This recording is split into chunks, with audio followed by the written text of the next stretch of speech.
আল্লাহ রাব্বুল আলামিন তার পাক জবানের ভিতরে আমার আল্লাহ জানিয়ে দিলেন এমন সুন্দরভাবে বান্দাদের উদ্দেশ্যে আমার আল্লাহ জানিয়ে দিলেন ইন্নাল্লাহা ইয়া'মুরুকুম আন তু'আদ্দুল আমানাতি ইলা আহলিহা। আমি তোমাদেরকে এমন একটা আদেশ করতেছি যে মানুষের হকটাকে আমানতের খেয়ানত করা যাবে না। সম্মানিত ভাইয়েরা, কিতাব প্রমাণ করেছেন রাসূল আকরাম সাল্লাল্লাহু আলাইহি সাল্লাম আল্লাহ পাকের রাসূলের কাছে আল্লাহ পাক জিবরাইলকে পাঠিয়েছেন। আল্লাহ কিতাব প্রমাণ করে দিয়েছেন রাসূল আকরাম সাল্লাল্লাহু আলাইহি সাল্লামের কাছে যখন জিবরাইল আসতেন ২৪,০০০ বার আসতেন। কিতাব প্রমাণ করেছে তার মানে হলো ২৪,০০০ বার শয়নে বসনে উঠতে খাইতে বসতে চলাফেরা করতে আমার নবীর কাছে জিবরাইল এসেছেন।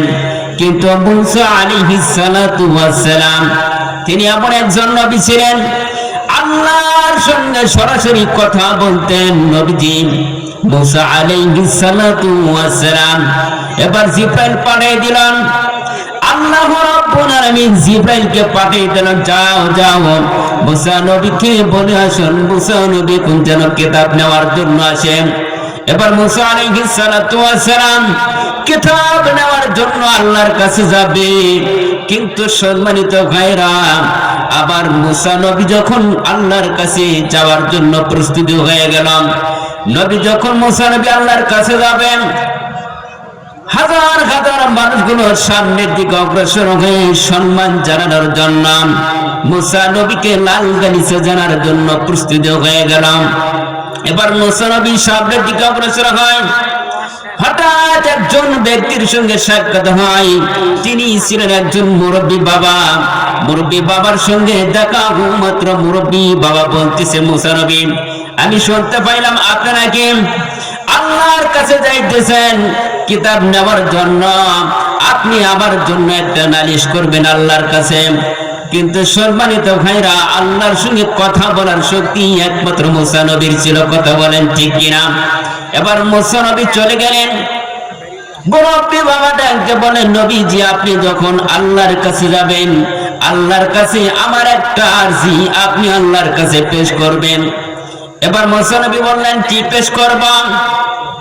সম্মানিত ভাইরা, মুসা নবীর কথা বলা শেষ।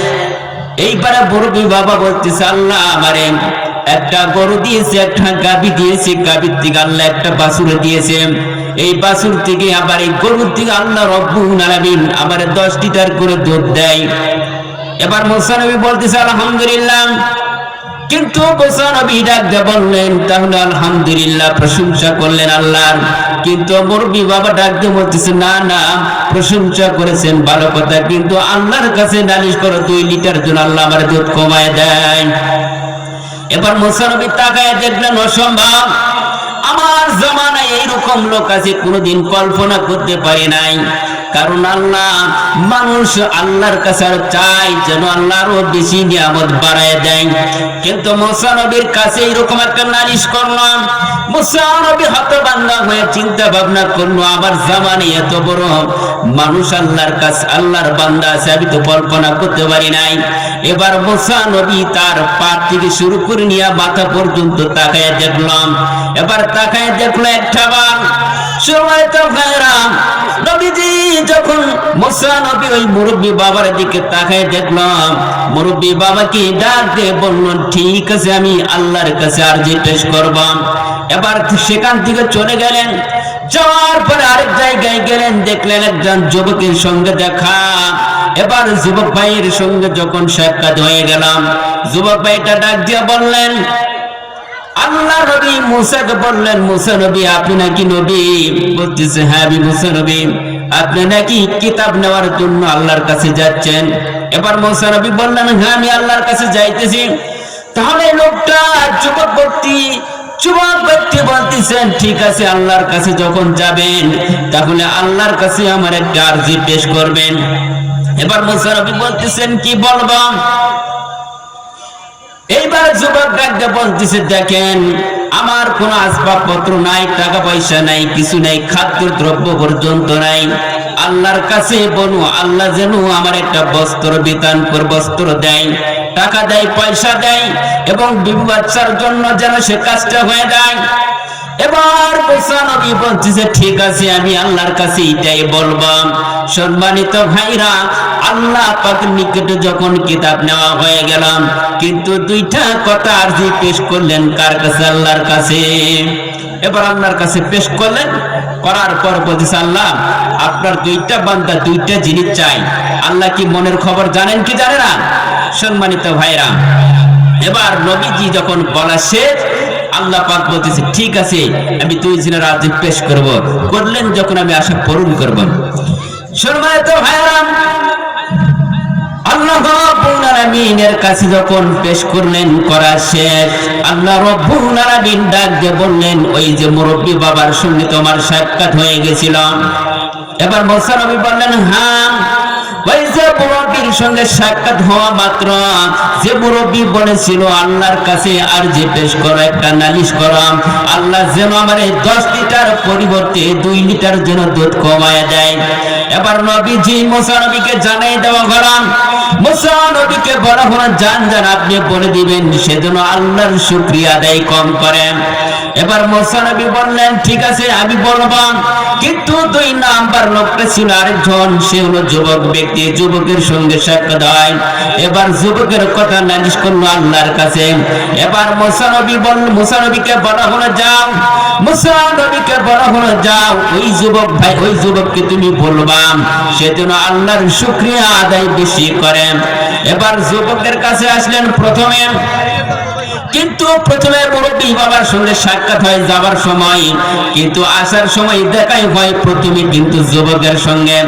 এবার যুবকের সঙ্গে সাক্ষাৎ হওয়ার পর যুবক ডাকতে বলতেছে মুসা নবী আপনি নাকি আল্লাহর কাছে গেলেন কিতাব নেওয়ার জন্য, বলেন আপনি আমাদের জন্য কি উপহার, কি কাজ করলেন, কি আনলেন? যে আমি যে কথা বলেছিলাম আল্লাহর কাছে কি নালিশ করেছিলেন?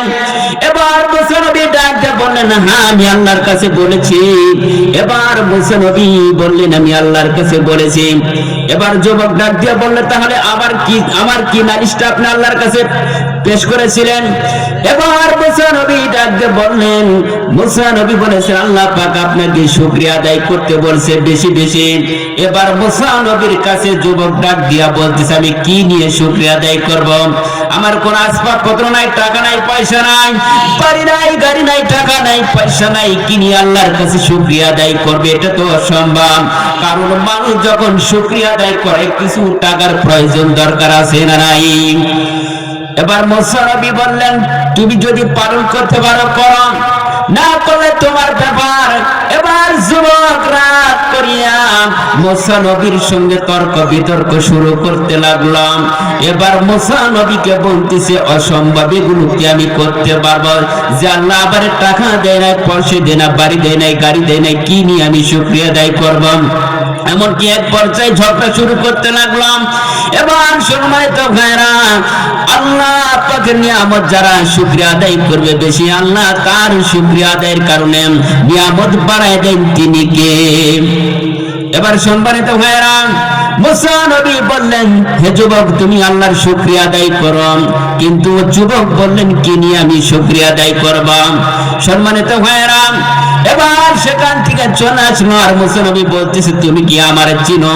আমি হলাম মুসা নবী, আমি ফেরাউনের লোকদেরকে কিন্তু আমি চাপাতো মারতে পারি এবং কি লাঠি দিয়ে সোজা করতে পারি।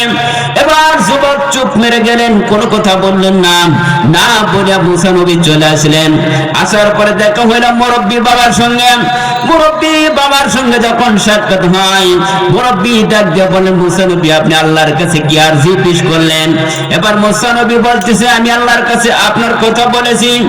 আল্লাহ রাব্বুল আলামিন জানাই দিলেন, কি সুন্দরভাবে মায়ের কণ্ঠে বলে দিলেন আল্লাহর শুকরিয়া আদায় যদি আপনি কম করতে পারেন আল্লাহ আপনার নিয়ামত কমায় দিবেন। কিন্তু মুরব্বী বাবা ডাক দিয়ে বলেন অসম্ভব। যে আল্লাহ রাব্বুল আলামিন আবার একটা গাবি দিয়েছে, আবার একটা বাছুর দিয়েছে, যে গাবিটা জমিনের ঘাস খায় এবং এই পানিগুলো খায়। আমি কোনো টাকা দিয়ে খরচা করে কোনো খাবার খাওয়াই না। যে আল্লাহ আবার দিয়েছেন ওই জমিনের ঘাস, জমিনের পানি, যেগুলো খাইয়া আল্লাহ রাব্বুল আলামিন আবার 10 লিটার দুধ দেয়। এবার শুকরিয়া আদায় আরো বেশি বেশি করতে শুরু করলাম। সময় তো হয় না, এমন ভাবে আল্লাহ ইবাদত করতে শুরু করলাম। এবার চিন্তা ভাবনা করলাম আরো শুকরিয়া আদায় করবো, নিয়ামত বাড়াই দিবেন তিনি কে। লা ইন শাকারতুকুম লা আযীদান্নাকুম।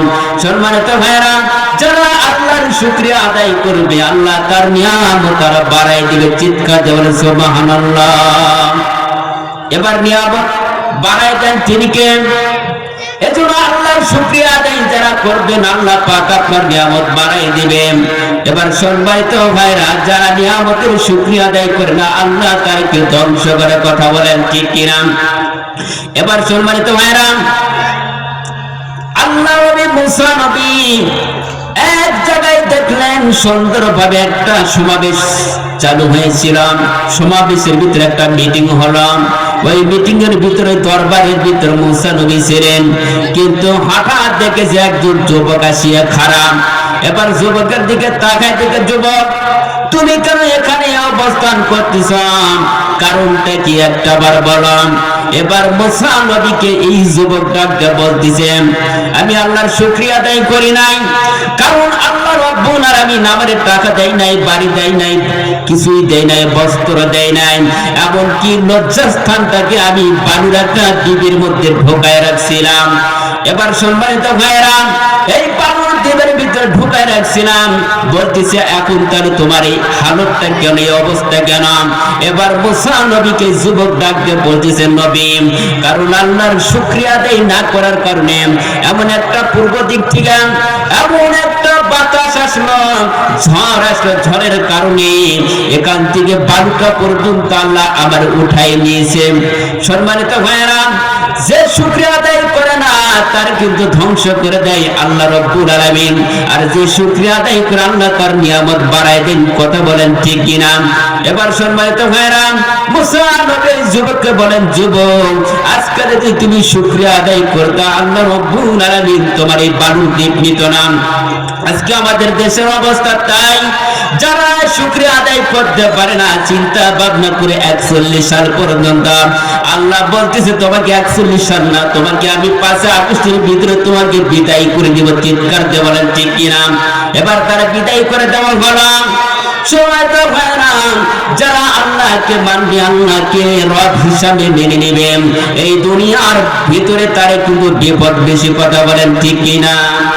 ইন্নাল্লাযীনা ক্বালু রাব্বুনাল্লাহ সুম্মা ইসতাকামু তাতানাজ্জালু আলাইহিমুল মালাঈকাতু আল্লা তাখাফু ওয়া লা তাহজানু ওয়াবশিরু বিল জান্নাতিল্লাতী কুনতুম তুআদুন।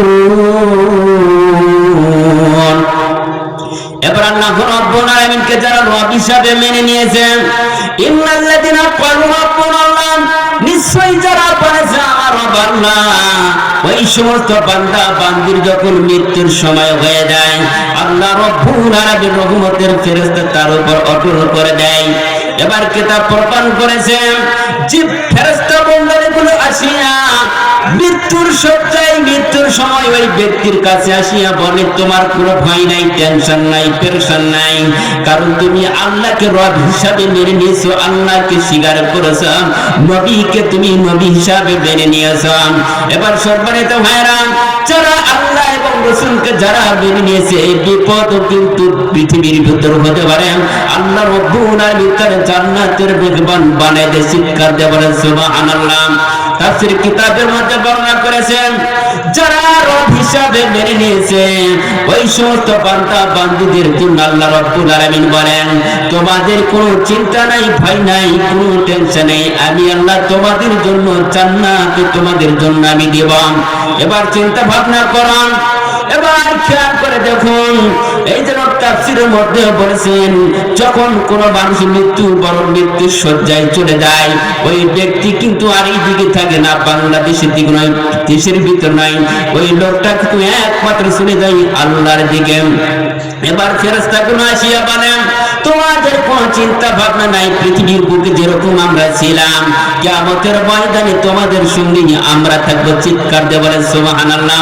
আল্লাহ রাব্বুল আলামিন আল্লাহ নবীর হাদিস শরীফের মধ্যে বর্ণনা করেছেন, রাসূল আকরাম সাল্লাল্লাহু আলাইহি সাল্লাম বলেছেন, বুখারী শরীফের ভিতরে, মুসলিম শরীফের মধ্যে বর্ণনা করলেন, রাসূল বললেন, কোন ব্যক্তিকে যদি আল্লাহ রাব্বুল আলামিন মহব্বত করে ভালোবাসেন, আল্লাহ রাব্বুল আলামিন বলেন আমি অমুক বান্দাকে ভালোবাসি, মহব্বত করি। এবার আকাশের ফেরেশতা, জমিনের ফেরেশতা জিবরাইলকে ডাক দিয়ে বলেন, যাও যাও, আমি অমুক গ্রামের একজন ব্যক্তি আছে, ওরে মহব্বত করে ভালোবাসি। এবার বলেন তো ওই ব্যক্তিকে যিনি ভালোবাসেন, মহব্বত করেন, বলেন তার কি জান্নাতের কোনো টেনশন আছে? এবার কোনো জান্নাতের টেনশন নাই, পেরেশান নাই।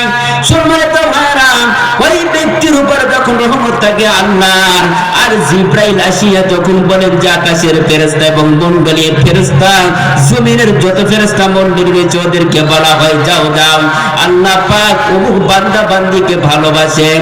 এবারে বান্দার কিন্তু নিয়ামত বাড়াই দেন, আল্লাহ পাক তার জান্নাত দেন। জান্নাত কিন্তু এত সহজ নয়, কিন্তু নামাজ পড়া লাগবে, নামাজ বাদ দিয়া কোনো প্রকার ইবাদত চলবে না, চলবে। এবার সময় তো ভাইরা খেয়াল করে দেখবেন, যারা নামাজ পড়ে ওর উপর কিন্তু আল্লাহ পাকের একটা রহমত নাযিল হয়। আপনি কোনো কাজ করতে যাবেন, আল্লাহ পাকের নিয়ামত বাড়া দিবেন এবং তার উপর একটা রহমত নাযিল হবে। আপনি জমিনে সূরা পড়বেন, কিন্তু সালাত কায়েম করে কিন্তু জমিনে যাওয়া লাগবে। ফাইদা কুদিয়াতিস সালাতু ফান্তাশিরু ওয়াবতাগু ফিল আরদি ওয়াবতাগু মিন ফাদলিল্লাহি ওয়াযকুরুল্লাহা কাসীরান লাআল্লাকুম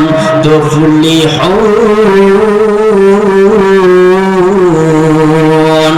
আল্লাহ রাব্বুল আলামিন বলেন, দুনিয়ার মুমিন মুসলমান তোমরা কান পেতে শোনো, আমি আল্লাহ রাব্বুল আলামিন তোমাদেরকে জানাই দেন, তোমরা পৃথিবীর বুকে ছড়িয়ে পড়ো, নামাজ কায়েম করে। কথা বলেন, নামাজ কায়েম করে ছড়িয়ে পড়া লাগবে জমিনে।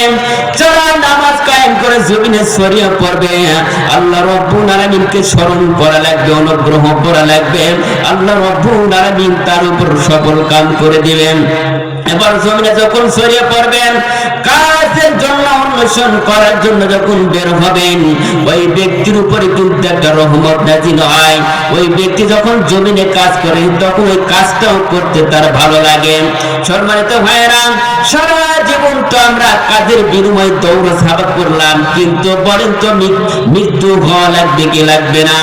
এই জন্য আমাদেরকে খেয়াল করা লাগবে, আল্লাহ রাব্বুল আলামিন আমাকে আপনাকে দুনিয়ার বুকে প্রেরণ করেছেন, ওই আল্লাহকে মানা লাগবে, ওই আল্লাহকে স্বীকার করা লাগবে রব হিসাবে মেনে কিন্তু শেষ নাই, নামাজ পড়া লাগবে। একটা শুধু চড়ুই পাখি যদি আল্লাহর উপর তাওয়াক্কুল থাকে, বান্দা হয়ে কেন আল্লাহর উপর আমরা তাওয়াক্কুল করতে পারি না? এবার সম্মানিত ভাইরা, একটা চড়ুই পাখির ইতিহাস শুনুন। এবার যখন চড়ুই পাখি নামাজ পড়িয়া আল্লাহর ইবাদত করিয়া ফজরের নামাজের পর বের হয়ে যায়, এই চড়ুই পাখির একটা তাওয়াক্কুল করেছেন, আল্লাহর উপর ভরসা করেছেন। কিন্তু আমরা দুই পাওলা আল্লাহর উপর ভরসা করতে পারি না কেন?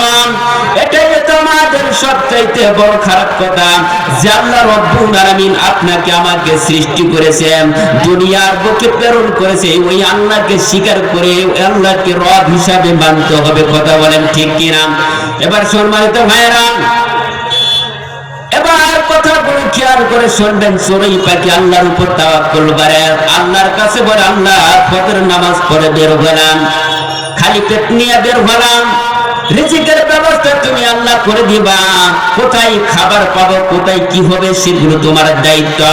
এবার আল্লাহ রব্বুল আলামিন এই চড়ুই পাখিকে খাবার খেয়ে পেট ভরে তারে নিজ বাসায় অবস্থান করে দেন। চিৎকার দিয়ে বলেন সুবহানাল্লাহ।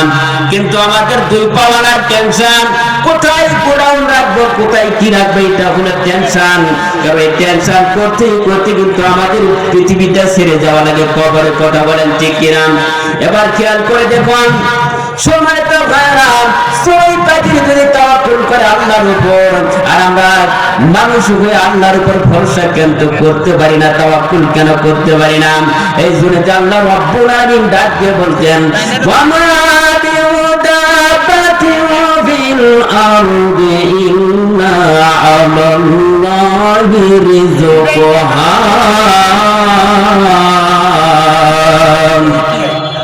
এবার সম্মানিত ভাইরা খেয়াল করে দেখবেন, আল্লাহ তার ডাক দিয়ে বলেন, তার পাঁচ জবানের ভিতরে আল্লাহ জানিয়ে দিলেন এই পৃথিবীর ভিতরে যত কীট পতঙ্গ থেকে শুরু করে নিয়ে যত পশু পাখি রয়েছে, মানব মণ্ডলী যারা রয়েছে, আল্লাহ ডাক দিয়ে বলেন, আমি সকল মানব জাতির জন্য, আমি সকল বিচরণশীল প্রাণীর জন্য আমি আল্লাহ রিজিকের ব্যবস্থা দায়ী গ্রহণ করে নিয়েছি। চিৎকার দিয়ে বলেন সুবহানাল্লাহ। আল্লাহ রব্বুল আলামিন রিজিক দিতে পারেন, আল্লাহ রব্বুল আলামিন খোরাক দিতে পারেন, আল্লাহ রব্বুল আলামিন খাবার দিতে পারে। ওই আল্লাহকে রব হিসাবে মানতে হবে। কথা বলেন ঠিক কিনা? যারা রব হিসাবে মানবে না তাদের দুনিয়ার থেকে বেশি কিন্তু বিপদ, আর যারা রব হিসাবে মানে তাদেরও কিন্তু বিপদ আছে না নাই? সম্মানিত ভাইয়েরা, এই জন্য আমরা পৃথিবীর ভিতরে এসেছি, একবারে দুনিয়াতে আসি নাই। যে আল্লাহর কাছে যাওয়া লাগবে, এইটাই আমাদের কাজ করা লাগবে। কথা বলেন ঠিক কিনা? হয়তো যখন আপনি দুনিয়া থেকে ছেড়ে যাবেন, আল্লাহর কাছে কি জবাব দিবেন? আপনি যখন কোন আত্মীয় স্বজনের বাড়িতে ঘুরতে যাবেন, বলেন তো কি নিয়ে যান? হয়তো দেখবেন কোন খাবার কিছু নিয়ে যান, এমনকি বিভিন্ন জিনিসের খাদ্য দ্রব্যগুলো আপনিও নিয়ে যান। এগুলো খাদ্য দ্রব্য যখন নিয়ে যান, নিয়ে যাওয়ার পরে ফলগুলো যখন নিয়ে যাবেন, দেখবেন ওই লোকটা কিন্তু আপনার উপর খুশি হবে। ওই লোকটা খুশি হয়ে আপনার জন্য খাদ্য দ্রব্য বেশি করে দিবে এবং এই খাবারের ব্যবস্থাটা করে দিবেন। সম্মানিত ভাইরা, আত্মীয় স্বজন যদি আপনার উপরে একটা খুশি থাকে কিছু খাবার নিয়ে গিয়ে, কিন্তু আপনার আল্লাহর কাছে যখন যাবেন আমাদের কিছু নিয়ে যাওয়া লাগবে। আল্লাহর কাছে যায় কি হিসাব দিব? আমরা কি হিসাব দিব? হিসাব যদি না দিতে পারি, হিসাব যদি না মিলাতে পারি, আল্লাহ আমাদেরকে আস্তে করে জাহান্নামে দিবেন। কথা বলেন ঠিক কিনা? যদি আমরা জান্নাতে যেতে চাই, জান্নাতের কাজ করা লাগবে। জান্নাতে যাইতে গেলে নামাজ পড়া লাগবে, রোজা রাখা লাগবে, বিবি বাচ্চাদেরকে পর্দায় রাখা লাগবে, এবং কি হালাল রুজি ইনকাম করা লাগবে। নির্দেশ কার? হালাল খাদ্য যদি আমরা দেহের ভিতর না ঢোকাই, আমাদের ইবাদত আল্লাহর দরবারে কবুল হবে না। এই জন্য আমাদেরকে হালাল বস্তু খাবার খাওয়া লাগবে, হালাল ইনকাম করা লাগবে। সারা জীবন তো হারাম খাই আমরা আরাম করলাম, পৃথিবী বুকের থেকে যখন চলে যাব আল্লাহর দরবারে, বলেন তো কিয়ামতের ময়দানে আল্লাহর দরবারে আমরা কি হিসাব দেব? এই জন্য হিসাব দেওয়ার আগে হিসাব করা লাগবে। জীবনটা যতক্ষণ পর্যন্ত আছে আমাদেরকে চিন্তা ভাবনা করা লাগবে। আমরা যেন সুদের কাছে যাই না এবং হারাম কিছু খাবো না, হালাল ইনকাম করবো, যতটুকু পারবো সেই খায়া আমরা আল্লাহর ইবাদত করবো। কথা বলেন ঠিক কিনা? সম্মানিত ভাইরা, আমরা একমাত্র আল্লাহ এবং রাসূলকে মেনে নেব, তাহলে আল্লাহ পাক আমাদেরকে জান্নাত নসিব করবেন। আলহামদুলিল্লাহ, আল্লাহ সকলকে কবুল করুন। এই বলে শেষ করলাম। আসসালামু আলাইকুম ওয়া রাহমাতুল্লাহি ওয়া বারাকাতুহু। আমার কার্ড রয়েছে, ভিজিটিং কার্ড রয়েছে, কার্ড ভালো লাগে নিতে পারবেন। আমার ইউটিউবে অনেক বয়ান রয়েছে ইনশাআল্লাহ। আসসালামু আলাইকুম।